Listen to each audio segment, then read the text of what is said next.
The Shade's Journal from Starman number 29, written by James Robinson. I'm not sure, upon looking back years from now, how I shall regard these times that I am currently in. The years of change, certainly. Perhaps the years of wonder. The years of heroes?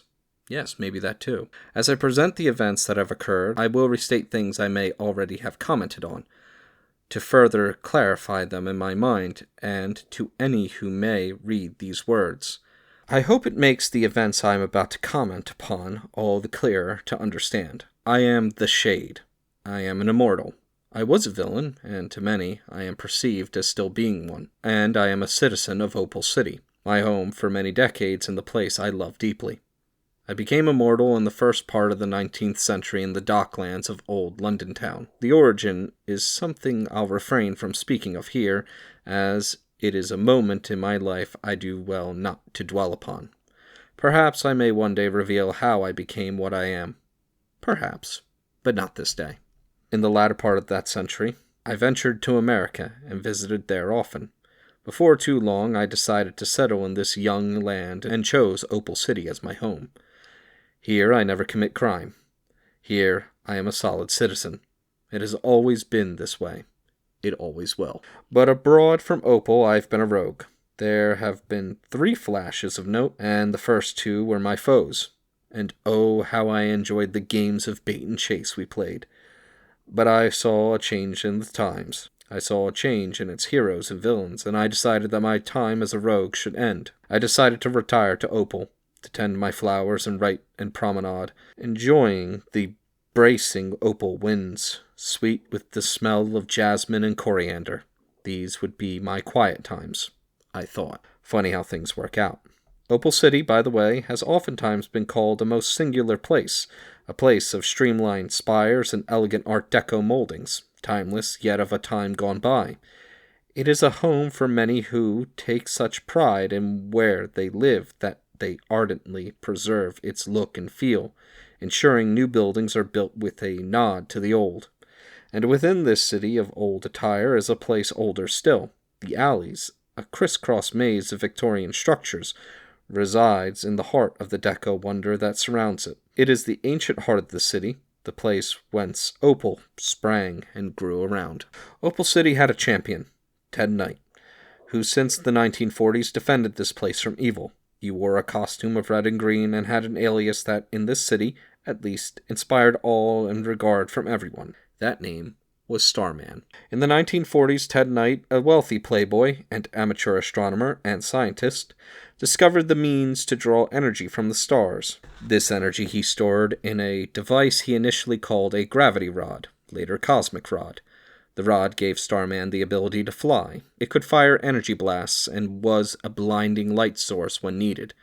Of course, the device was capable of other wonderful things, but I find discourse on science boring and confusing. So as concerns the other traits of the rod, you really should ask the inventor. But the fact remains he fought crime.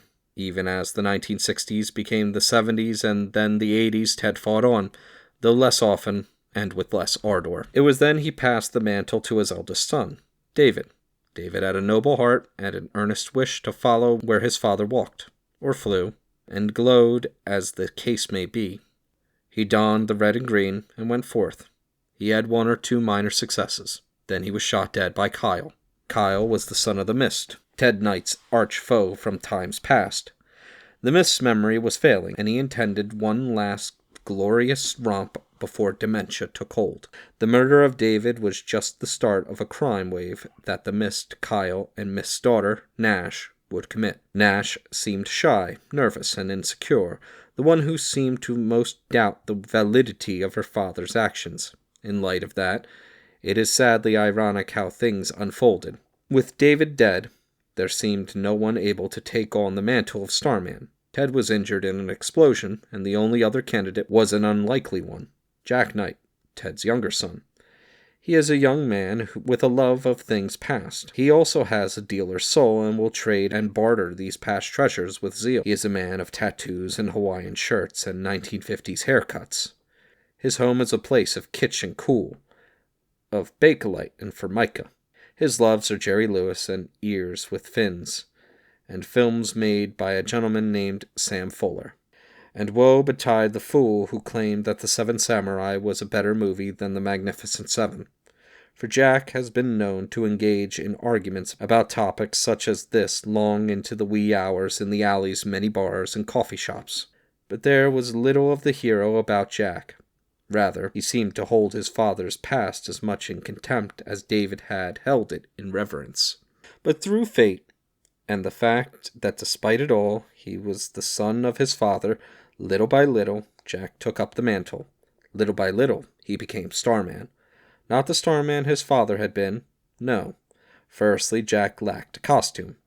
He lacked even an attempt at a disguise.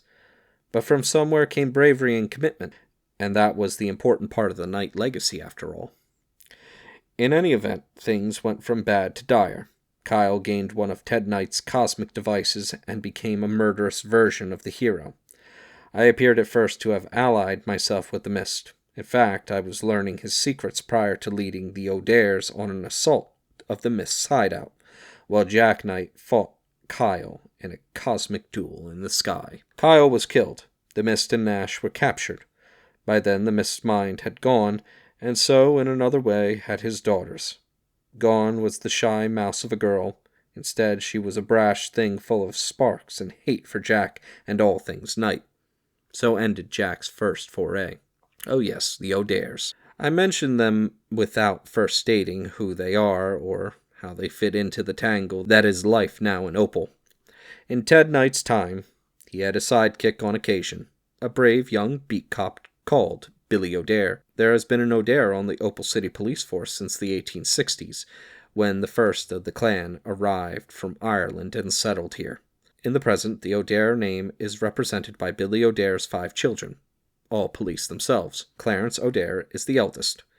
On the surface, the mature fellow, he has a laughter heart when he's allowed to show it.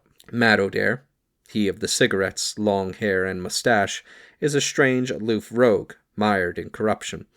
That corruption is something he has had to deal with in light of certain events that befell him of late that I will focus on presently.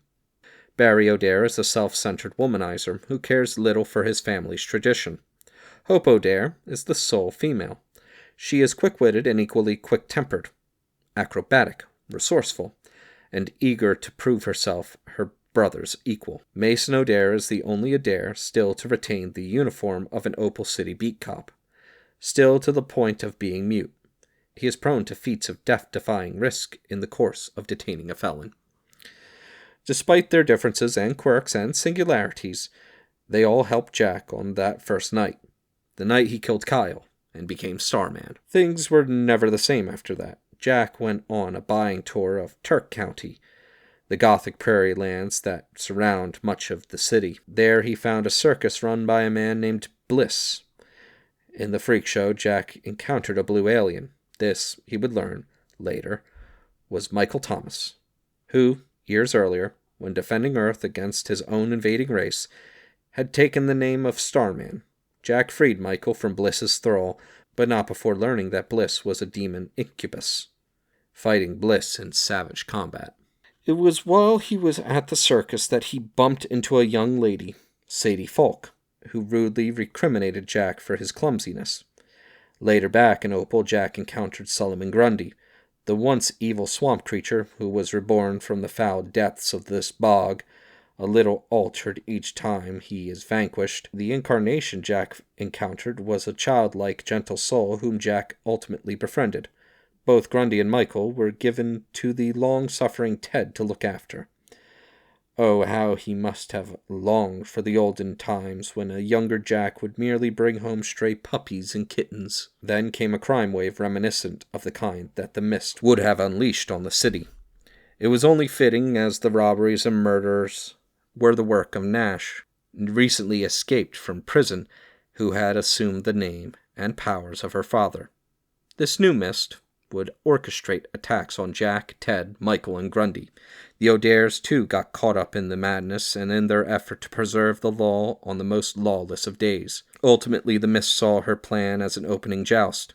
She didn't feel she was truly the Mist her father would want her to be. Not yet. Likewise, she didn't feel Jack was yet the Starman his potential would one day lead him to become.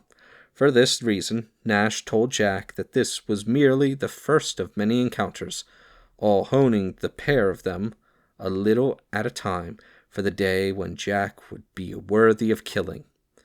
There was also the strange event for Jack of awakening from a bizarre semi-erotic dream of finding himself naked in the Mist's bed.